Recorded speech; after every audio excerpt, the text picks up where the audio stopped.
Hello film friends, welcome back to part 6 of my Criterion Collection Blu-ray overview slash mini review series, whatever it's become at this point.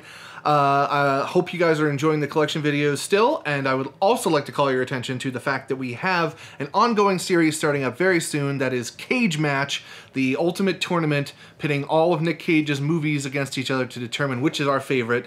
I will link to the tournament in the description below, as well as follow me on Letterboxd if you're interested in keeping up with what I'm watching and, you know, sending me comments about reviews and ratings and stuff I write. So that'll also be in the description, so you guys can keep up with me in those two different endeavors that we're embarking on. And we're going to continue today with our Criterion collection, starting at spine number, we're in the 380s right now, so it's getting exciting. We're starting off on a good note today by talking about a movie that I don't really know anything about. That is Vengeance Is Mine by Shohei Imamura. I honestly don't know anything about this movie except that it's a late 70s crime film, and like 70s movies are some of my favorites, amongst my favorites, especially sort of the more hard-boiled crime stuff. Yeah, I really don't know anything about this. It's a Japanese film. I think it's about... I'm actually not sure if it's a true story or not, but it says that it's a fact-based story, so or whatever that means, about a killing spree of a man, and this movie is sort of adapting that. It's, yeah, looks really cool. Don't know anything about it. If anybody's seen it, let me know. I'll watch it eventually, but I just added it to the collection because it was 70s and crime in Japan, and for me, that can't really go wrong.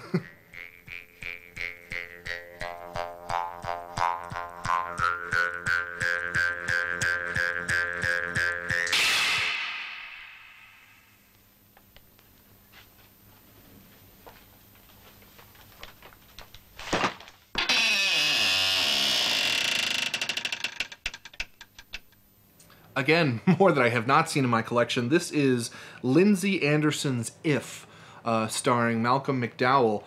Before his Clockwork Orange performance, I think this is 1969, so pretty early in his career. I think he plays some kind of a rebellious youngster at like an English boarding school, and it's all about the way that the students kind of fight society and rebel against the world and stuff like that in the world of notoriously strict and oppressive English boarding schools. I mean, Pink Floyd made a whole goddamn album about it. So, yeah, I don't know much about this. I know it's streaming in a couple different places if you're not interested in checking it out on Criterion. I think it was on Amazon Prime, at least as of last month. So, let me know if you guys have seen this. I've heard really good things about it, but not too familiar. Mostly just picked it up because of Malcolm McDowell, and, you know, late 60s rebellion films is, you know, certainly something that I can get behind. Blood. Real blood.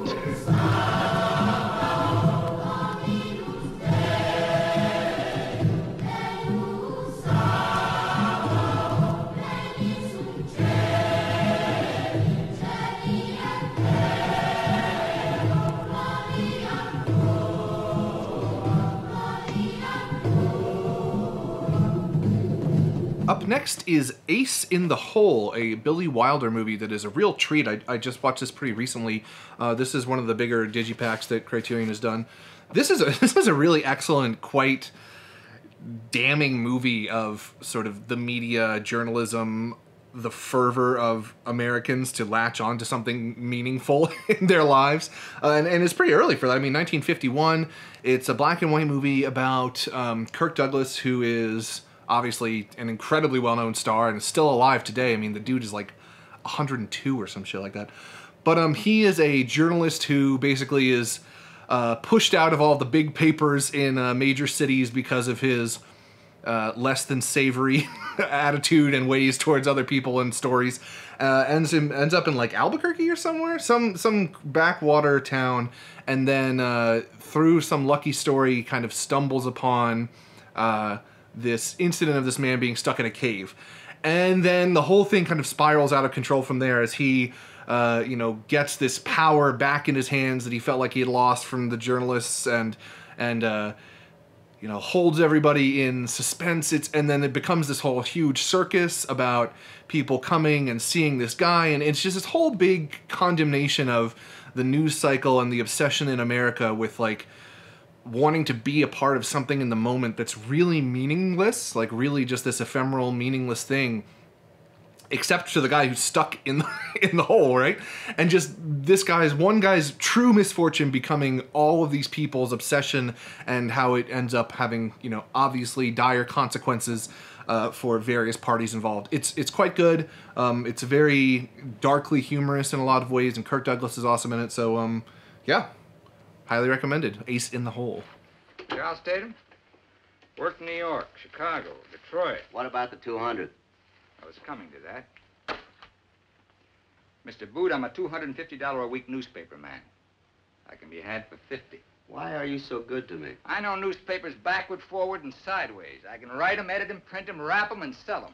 Don't need anybody right now. I can handle big news and little news. And if there's no news, I'll go out and bite a dog. Here we have an extremely iconic movie, one of the most iconic movies of all time, I think. That is Breathless by Jean-Luc Godard, à bout de souffle in French. Truly a watershed moment in film. Whether or not you love this movie as much as I think many critics say it is very important. Like, you might not love it, but I think you have to admit that it's an extremely important moment in film history. 1960, and this really kind of set off the spark for the free-form French New Wave, just explosion of DIY filmmaking in France, and just anything goes, and crime, and homages to Americana. It's this whole, you know, it's a story of this man who's on the run, and his, I think she's American, like American kind of on-off girlfriend living in France, and the two of them getting tangled up and running from the police and trying to escape. And it's just super iconic. I mean, I think you really have to see it. I do like it a lot. I don't know if it's for me, like, it's not a, you know, 10 out of 10 huge masterpiece, but I think it's quite good. And just seeing the way it was made, sort of the low-budget guerrilla filmmaking stuff, filming around Paris, you know, shaky cameras, and I think I read somewhere that they did like stabilization by putting Jean-Luc Godard in a wheelchair and then having him like just film while somebody pushed the wheelchair. I mean, it's super, super lo-fi, but with so much excitement and energy and heart and life and jazz and crazy. I mean, it says on the back there was before Breathless and there was after Breathless, and frankly, I think that's true. I mean, it sounds hyperbolic, but like, if you think about the studio system and what movies were before the 60s, this opened a lot of doors. It's a very important movie. I would definitely recommend you seeing it at least once, and I think it's one that belongs in every collection, just to kind of understand what it meant to break down those barriers that film had become sort of established in by the time Godard got onto the scene in the 60s. So, very cool. Breathless. Gotta check it out. J'aime beaucoup la France.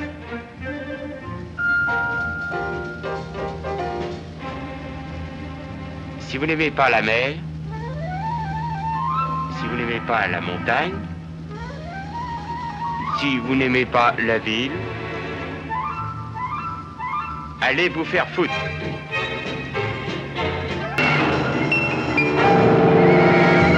Here we have an interesting film, that is Days of Heaven by Terrence Malick. Interesting in the sense that this came out in 1978, and Malick had also done Badlands a little bit before this. And then after that, he like disappeared from filmmaking. I don't think he made another film until The Thin Red Line, which I think was like the late 90s or something like that. So he made these two movies, these kind of like art house gems sort of things in the 70s, and then kind of disappeared. He has such an interesting, I think at this point in the 2010s, I think it's easy to say that he's become kind of a parody of himself. Like, a lot of his movies revolve around like, oh, you know, cameras pointed up at trees and pointed down at people walking, and like lots of meaningful looks with each other, and they're very cinematographically beautiful and lush and engaging, but I think they probably also turn a lot of people off for being kind of like, you know, pretentious, like indie art student kind of films. I like a lot of his stuff. I really like Days of Heaven. This is Richard Gere. He kind of skips out of, like, I think he's working like a steel mill at the beginning. Something goes wrong and he skips out of town with his girlfriend, and they kind of travel to, like, I don't even know where it is, Kansas? Texas Panhandle, there you go. Where they set up his, like, little roaming band of his girlfriend and himself, and I think his sister or her sister. Set up shop, sort of being like migrant workers, and then get involved with the man who owns the land that they're working on. It's very interesting. It's very slow. Malick has this very slow, contemplative kind of like what would you want to call it? Meditative style. Like he does like kind of meditations. Especially this one's kind of like a meditation on Americana and the plight of kind of working and running away from cities and the rural kind of existence. And yeah, I think it's very interesting. It's definitely more of like a slower paced kind of like spiritual meditative film. Depends on if you're into that or not. But I really enjoyed it. You know, it's great time period for films. Obviously the 70s and the last one that Malick would make again for after like a 20-year gap. So I would definitely recommend checking this out. This and Badlands I think are really essential viewing if you're into 70s film.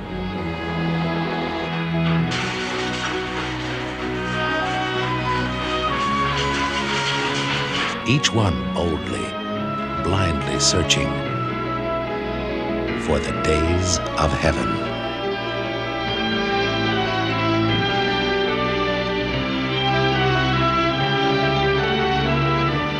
Man, part 6 of this collection tour has opened up quite a few gaps in my film knowledge because I haven't seen this movie either. This is Bernardo Bertolucci's The Last Emperor, talking a movie about the literal last emperor of China before the whole shit hit the fan in the early 90s in the early 1900s, and then we all know where it went from nationalism into communism into all the kind of stuff that happened. But this is a movie about the last emperor himself, kind of last person to reign under the Chinese Empire, and I don't know much about it.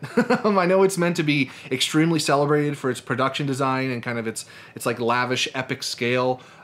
It's quite long, 165 minutes. Came out in the late 80s and, like it says on the back, did incredibly well at the Academy Awards. It won 9 Academy Awards, every category in which it was nominated. So obviously it's got to be great, right? I mean, Suicide Squad is Academy Award winning, so this has to be amazing. Yeah, I really don't know that much about it. I'm going to watch it eventually. One of my film teachers in college, who was a Chinese lady, Bernardo Bertolucci, was her absolute favorite director of all time. So I always think about her when I think about him. So yeah, Last Emperor, I don't know that much about it. Let me know what you guys think. Yeah, it'll be watched eventually.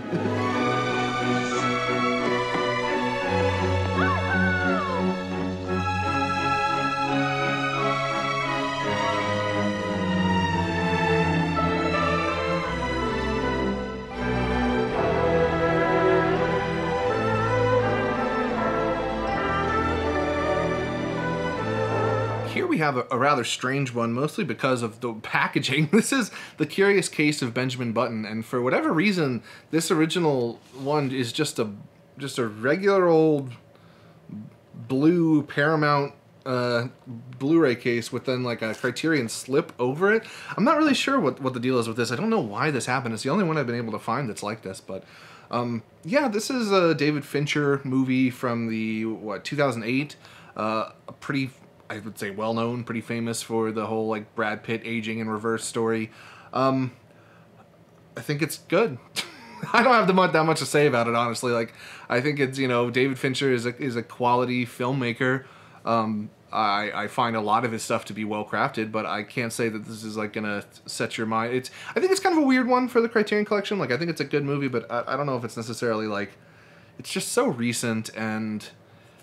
I'm not sure if it's going to stand the test of time, but if you're really into Benjamin Button, there is a Criterion version available for you, so there you have it. It's me, Benjamin. Oh my God. We always said you were different. I think you really are.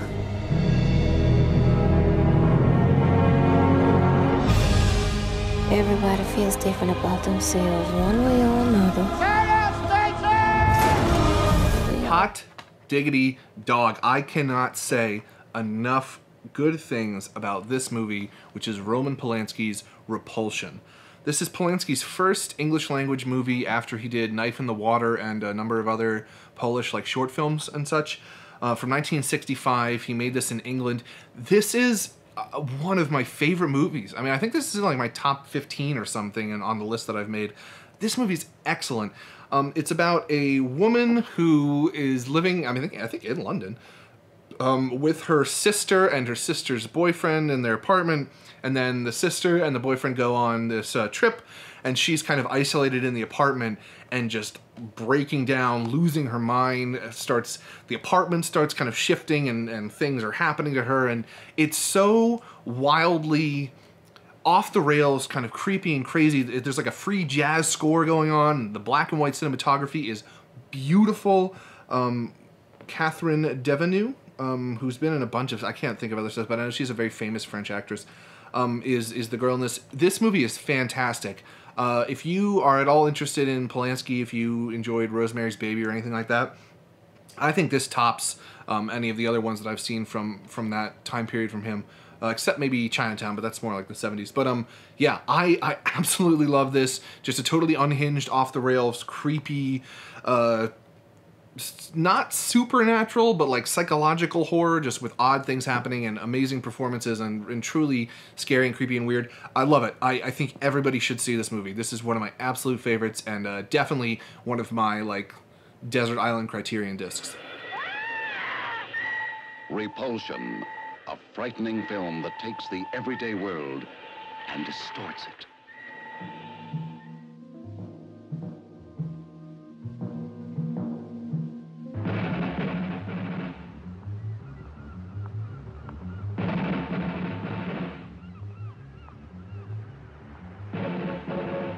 Here we have a box set from Criterion, number 500, and that is Roberto Rossellini's War Trilogy, which compromises Rome, Open City, Paysanne, and Germany Year Zero. I have not seen any of these yet. I got this box set for, I think, like Christmas, I think my parents got it for me.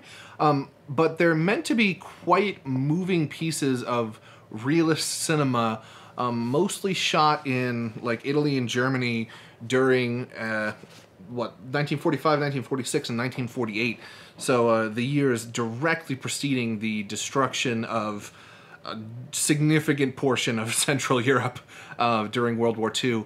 And I think it says on the back it uses largely non-professional actors, so it's mostly like a very intimate kind of realistic look at what it means to survive these horrors and live in a post-war world and rebuild your life, and the hope in humanity that you can have and the hope that's lost in humanity after such a devastation. Yeah, I don't really know that much about it. It's a nice box set. I think Arrow maybe put this out, or somebody else put it out in the UK, so there is a separate box set in the UK if you're interested in that. Yeah, meant to be really great 40s kind of, it says on the back, neorealism, I guess is the technical term. So if you're interested in that, and especially sort of the idea of documenting that post-World War II struggle in Central Europe, this is definitely an interesting one to check out. Francesco, i tedeschi, i fascisti! Estaremos al pezzo.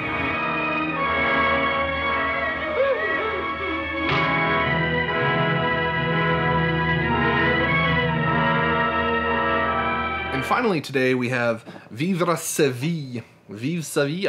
I'm not sure how to say it, but this is, I think, translated to My Life to Live. Another film by Jean-Luc Godard in 1962, a scant 2 years after Breathless. I don't care for this film.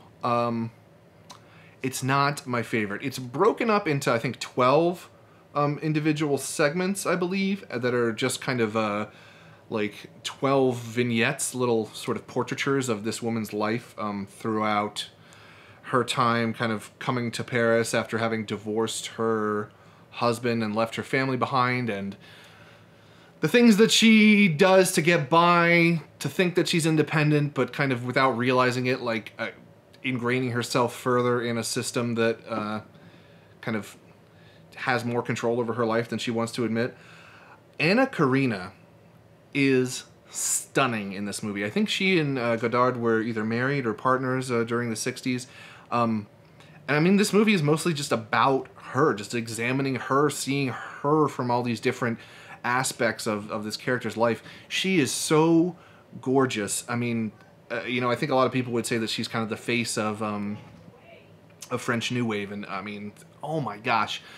Her performance and her looks, her style, it's just so incredibly, something very like romantic, very like throwback, nostalgic kind of 60s French, this whole idea of her living her life in Paris like this. Having said all that, A lot of it to me feels like second year lit majors at college writing a movie, like all these kind of like oblique short story philosophical ruminations that are like probably profound in some way, but I just am not interested in picking apart the like interpretations and pretensions that you would need to get to even approach this kind of stuff. I don't know, like as much as Breathless was exciting and universal in the way that it kind of presented itself, like I didn't think there was anything too pretentious or overbearing about it. This kind of goes the opposite way. Like it just feels like there's a lot of discussions that are very like up their own ass. I'm not sure. It's just not for me. The vignette style is kind of cool. I just didn't really care for it. I didn't care for the way that it went with what it was trying to tackle. Some beautiful stuff, some beautifully aesthetic, shots and camera work, and Anna Karina is very lovely in this, but not my favorite from Godard. It feels a little too collegiate in some ways, trying too hard to be meaningful.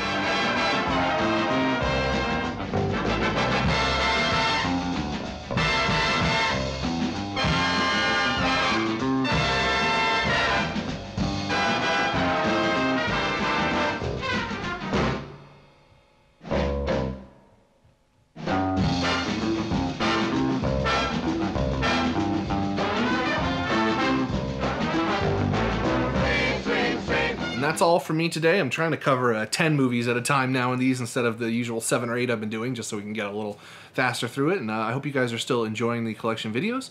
I will be back with part 7 in the coming days, so please let me know if there's anything that you're liking or disliking from the collection stuff, and fill out your Nick Cage brackets if you're still interested in that, and we will be starting that series in another week or so, which should be very exciting. So thank you guys for tuning in, and I will see you in the next video.